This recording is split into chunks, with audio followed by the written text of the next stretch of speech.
Good morning, everybody. Diana Suarez, Colfax, California. I was going to start with something different, but because of the people in front of me, I would say that I first learned about this whole thing because there was somebody coming around our neighborhood telling us they were going to put a dam on the Bear River. It was a done deal. There was nothing you could do about it. So I started asking questions, met a few people, and realized that NID had embarked upon a backwards EA process.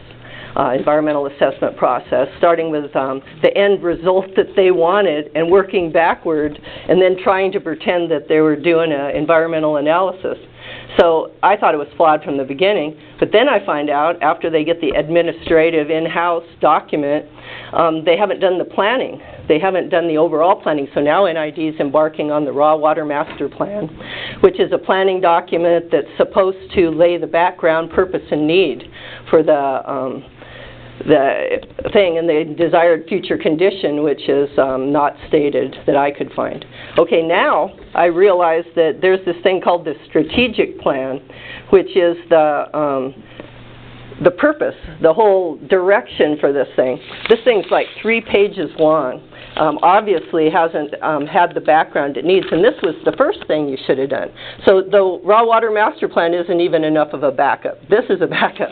So this is a crazy backwards situation with a group that started at something they wanted, and they've gone clear back and realized they haven't even done the basic planning to know where they're going. That's why this whole thing's failing, is that you guys need to start over from the very beginning with a strategic plan, and then the landscape level plan leading to documents. So that's the first thing I noticed.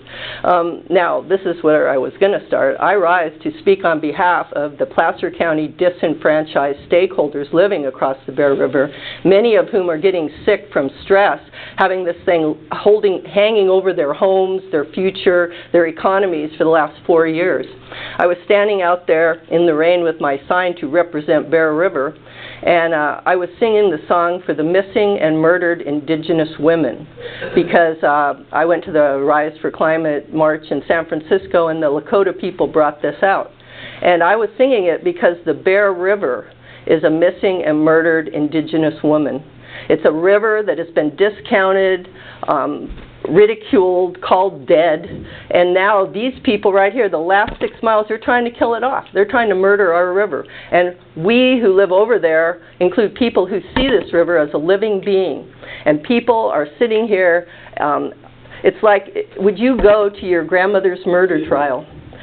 You would go and represent your grandmother, and then we watch these people decide whether or not they're going to do her in. Thank you.